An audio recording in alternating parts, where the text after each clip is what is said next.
굉장히 가는 입자, 세상에 존재하는 어떠한 입자로 된 안료보다도 가는 입자를 가지고 있을 겁니다. 이 표현력이 굉장히 풍부하거든요.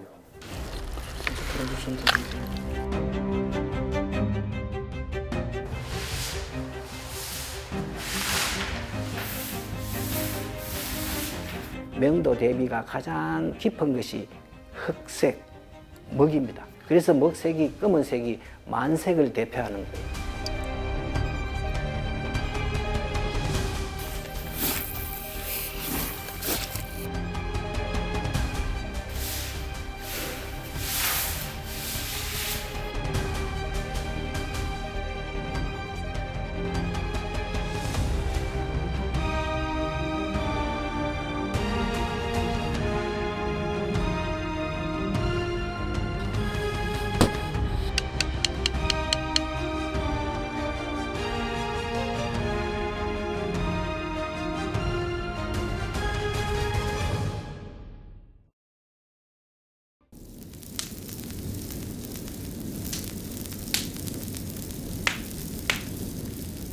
저는 전통목을 만들고 있는 한상묵이라고 하고요.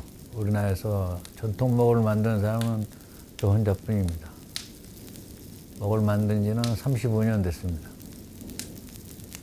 현대목이라고 하는 거는 쉽게 말해서 석유나 그 석탄 태운 그 원료 카본을 만드는 게 현대목이라고 하고, 전통목은 식물성 그 기름인 뭐 콩기름, 참기름, 뭐 채종유 태운 그름으로 만들거나 아니면 소나무 태운 그름으로 만든 먹을 전통목이라고 합니다. 그름량이 극소수이기 때문에 1톤 정도 떼우면은 10kg도 안 나올 때가 많아요. 가마 불 뗄 때도 가장 중요한 게 불의 온도거든요. 1200도까지 올라가면 사실 그름도 안 생겨요. 완전 연소가 돼가지고 그름이 안 생깁니다. 오히려 불완전 연소할 때 그름이 많이 생기다 보니까 일단 불 피울 때는 사람이 붙어 있어야 돼요.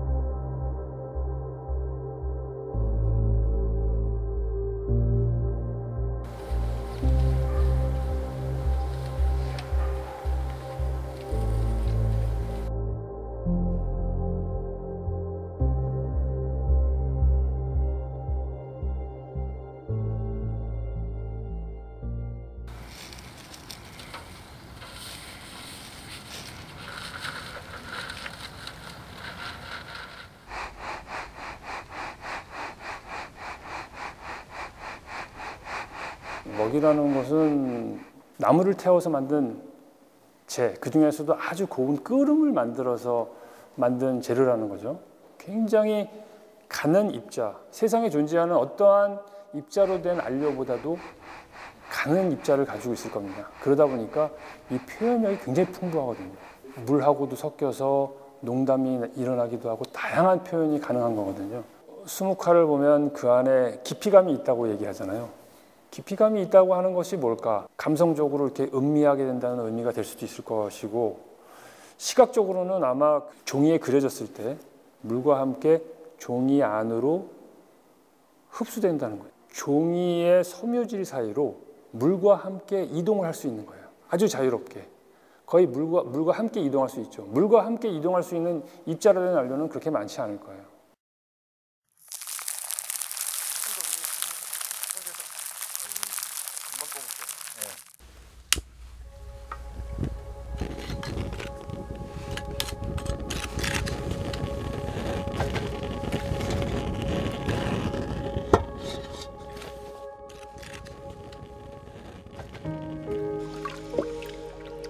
악교는 옛날에는 접착제였어요. 먹을 보면 먹의 주 재료가 그름하고 악교인데, 그름은 사람으로 말하면 뼈고요. 악교는 사람으로 말하면 살입니다. 그릇만 이렇게 뭉쳐지지 않으니까 그릇을 뭉쳐지게 하기 위해서 아교를 섞어서 반죽을 하는 겁니다. 아교가 얼마나 좋고 나쁘냐 품질에 따라서 전혀 다른 먹이 나올 수 있습니다.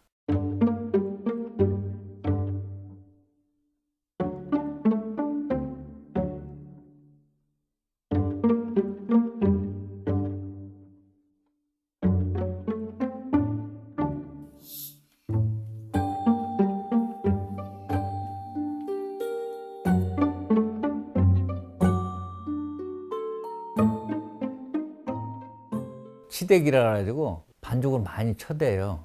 쳐대는 것도 가장 중요한 작업이고 사실은 또 제일 힘이 많이 가고 어떻게 보면 제일 더러운 작업일 수도 있죠. 시커먼 거 다 묻으니까. 치대기를 몇 번 하느냐에 따라서 품질이 틀려집니다. 입자도 작아지죠. 입자도 작아지고 그다음에 그 그름하고 아주 골고루 잘 섞으면 믹싱이 쉽게 말해서 잘 되는 거죠. 고급 먹이냐 싼 먹이냐는 치대기를 몇 번 했냐에 따라 틀려요. 이게 보통 3만 번 이상 치대야지만이 좋은 먹이 된다 그러고 예를 들어서 한 6,000번, 5,000번 했다 그러면 이건 싼 먹이 되는 거고.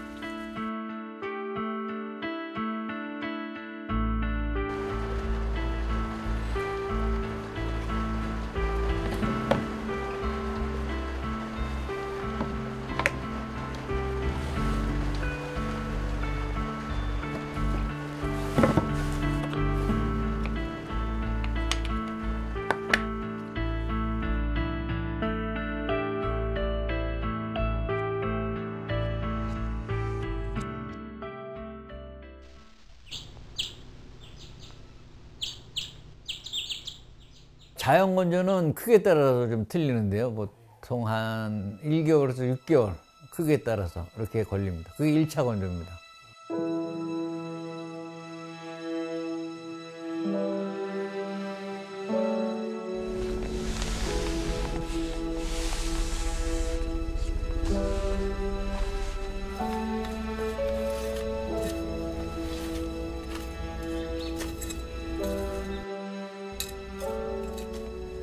제로에서 건조하는 건 뭐냐면 먹은 가운데 부분부터 건조가 돼야 됩니다. 먹이 가해 부분부터 건조가 되면 먹이 갈라집니다. 근데 재 속에 넣으면은 일단 가운데 있는 수분이 먼저 나옵니다.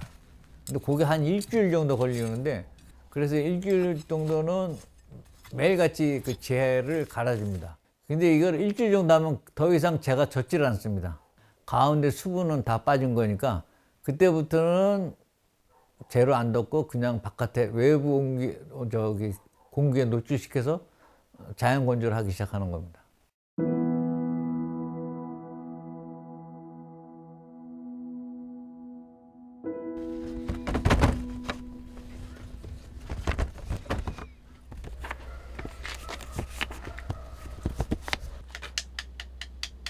두들기면서 소리를 듣는 거는 건조가 오래되고 잘 될수록 맑은 소리가 납니다. 목탁에 갖고 맑은 소리가 나고, 제가 맛보고 혀를 대고 해보는 거는 건조가 잘 되면은 수분이 날아간 자리에 기공이 생깁니다. 미세한 기공이 생기는데, 기공이 생기면 혀가 달라붙어요.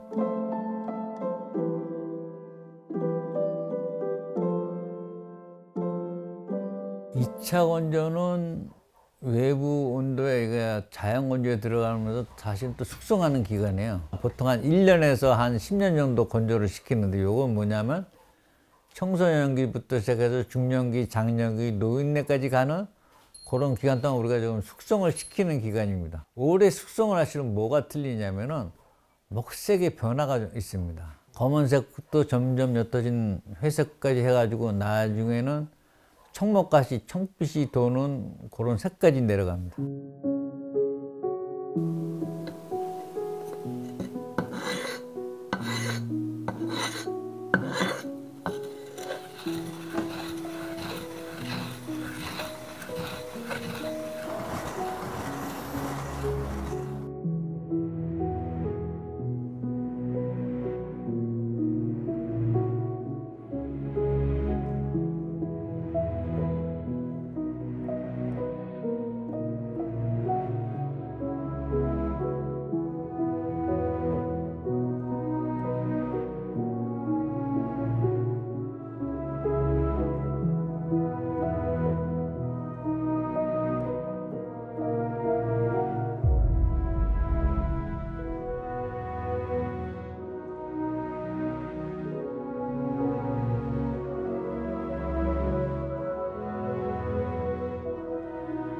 요새 색깔의 관점으로는 블랙이라고 하지만 블랙하고는 의미가 좀 틀려요.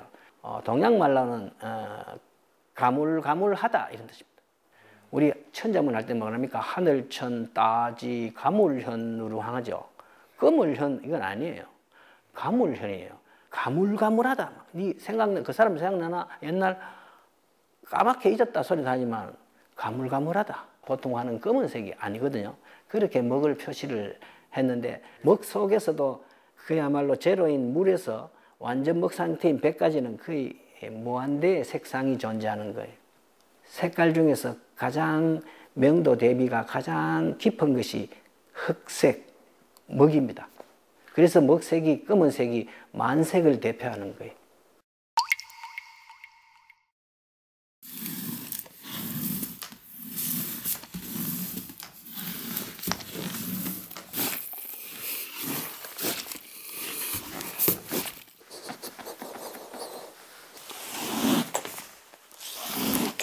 먹을 기반으로 작업하고 있는 권기철이라고 합니다. 입체, 설치, 벽면 같이 호흡할 수 있도록 연구하고 있습니다.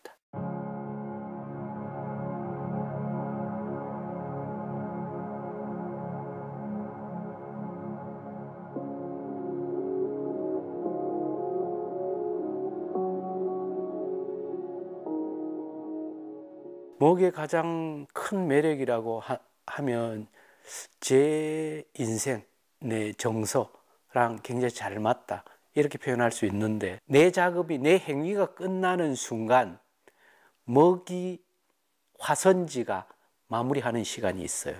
완결시켜주는 시간이 있는데, 자, 나의 의지, 처음에 나의 의지처럼 던져놨는데 농담, 발묵이 시간이 개입하면서 흐르면서 이 변화의 결과물은 예측할 수 없는 부분으로 가는 게 많아요. 예측 가능하지 않는 결과가 도래되거나 그런 일들이 생길 때가 많잖아요. 그래서 나의 인생이 닮아 있다라고 하는 부분도 좋고,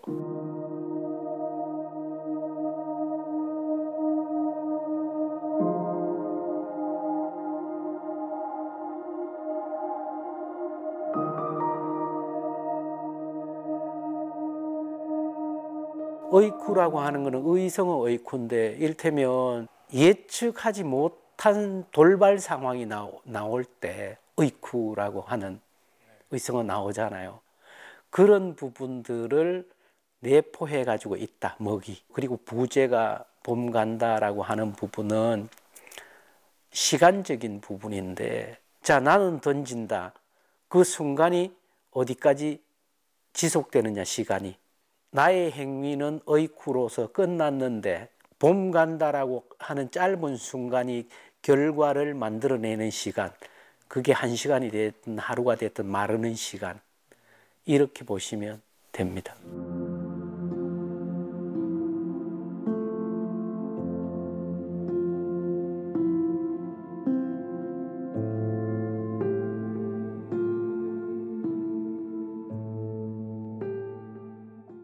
먹의 흙이다. 일반적으로 먹의 흙이가 컬러를 갖고 오게 되는데, 제가 그러다 보니까 그 두 개를 병행하게 되는 거죠. 먹을 기반으로 한 정체성이 뭐냐 이렇게 생각했을 때는 저는 먹이라고 하는 게 선을 기반으로 한, 이렇게 해석했거든요. 선을 기반으로 한 작업이 밑작업이 되고 난 다음에 그 위에 칼라 작업이 올라가면, 그러면 한지가 흡수할 만큼만 흡수하고 그 다음은 흡수하지 않아요. 말하자면 뱉어내는 거죠, 바깥으로. 자, 한지가 갖고 있는 숨 쉴 수 있는 여력까지는 흡수하고, 나머지 그때부터는 흡수하지 않는 거예요. 그럼 표면적으로 발리는 거예요. 그 전 단계까지가 굉장히 좋아요. 말하자면은 아주 선명한 부분들은 흡수가 되고, 좀 더 선명하지 않은 부분들은 조금 더 깊이 있게 나타나고, 이런 장점이 있어요. 흡수를 해서 중첩이 되는, 말하자면 레이어가 계속 겹쳐서 나오는 깊이라든지 굉장히 다른 맛을 준다.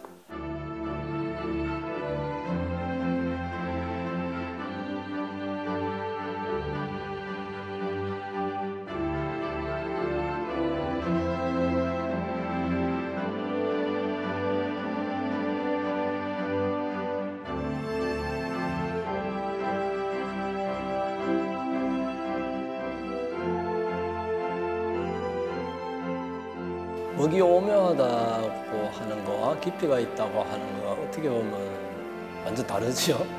그 오묘한 매력이라고 하면 먹이의 색이 일단 굉장히 다양합니다. 그 농담 표현을 할 때라든지 똑같은 먹을 뭐 여러 사람이 쓰더라도 어떤 사람은 먹이 번지고 어떤 사람은 먹이 안 번질 때가 있습니다. 그런 것도 이제 오묘한 매력이 될 수가 있겠죠. 그 깊이라고 한다면 먹은 일단 정말 검정색은 아니고 현색이라고 합니다. 그 현색은 약간 검푸른 색깔이거든요. 그 밤하늘에 달이 떠 있으면 달 옆에 이제 약간 푸르스름한 그런 빛인데 그물현이. 그래서 완전히 검은색도 아니고 완전히 푸른색도 아니고 말 그대로 정말 까만색이 있고 어떤 거는 푸른 빛을 내는 먹색도 있고 연한 색도 있고 그래서 이게 보면 볼수록 자꾸 빠져드는 색깔이란 말이에요. 그래서 이제 먹이의 매력이 아닐까 생각을 합니다.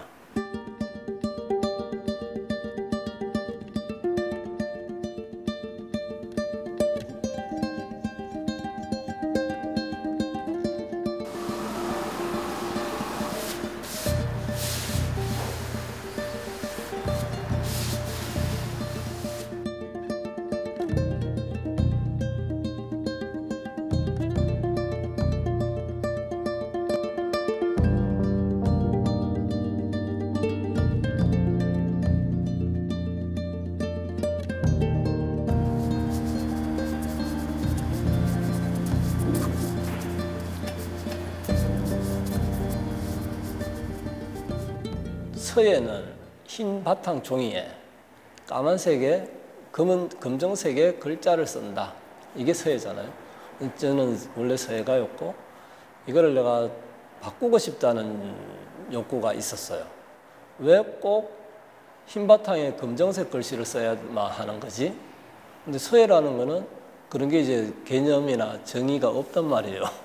근데 문자를 붓으로 쓰는 건데 그러면 굳이 거기에는 색이라는 게 없는 거란 말이에요. 그래서 까만 검정색 바탕에 흰색 글씨를 써도 되지 않느냐 이런 생각에 한번 시도를 해봤죠.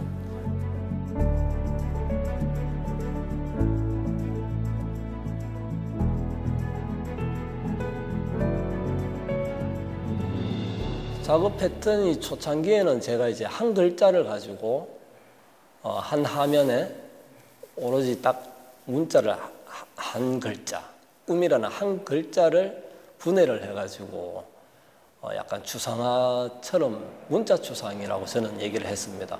문자를 추상화 시켜가지고 나는 꿈이라는 글자 한자를 썼다. 이렇게 이제 했었는데 이게 한 10년이 훨씬 넘어가면서 요즘에는 이제 자꾸 꿈에 대한 밀도가 높아져요. 지금은 작품 안에 15만 자, 뭐 10만 자 10만 자 이상의 꿈자를 써가지고 한 작품을 완성을 해냅니다.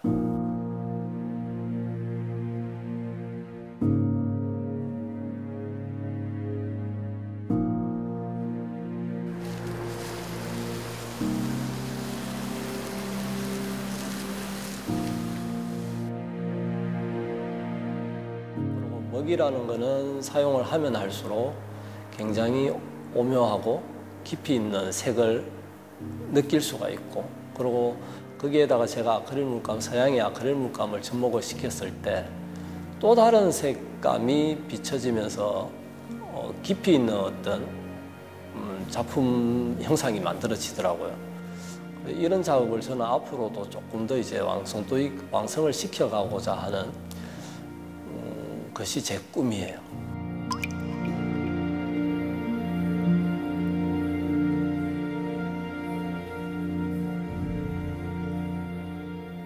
동양에는 워낙 오랜 역사를 가지다 보니까 가지고 있는 선입견들이 있는 것 같아요. 먹이라고 하는 것은 옛날 방식이다. 옛날 재료고 옛날 방식이고 그렇기 때문에 먹이라고 하는 걸 썼을 때는 뭔가 약간 참신함이 떨어지고 도전성이 좀 떨어지는 것 같은 인식이 있는데 실제로 그렇게 인식할 필요가 없다는 거죠. 먹이라고 하는 것은 굉장히 근본적인 재료입니다. 그러니까 예를 들자면은 우리가 기본적으로 드로잉을 할 때 연필이라고 하는 재료는 지극히 아주 근원적인 재료거든요. 근데 먹도 사실은 그 연필하고 그 원료 재료상으로는 완전히 동일하다고 봐야 돼요. 특별히 이 표현력에 대해서 우리가 제한적인 인식을 가질 필요는 없어요. 얼마든지 자기의 새로운 방식으로 표현할 수 있고 그 안에서 새로운 감성과 새로운 매력을 만들어낼 수 있다는 거죠. 저도 이제 학생들한테도 강조를 하는 부분이고 저는 일반 대중들도 그렇게 좀 인식했으면 좋겠어요.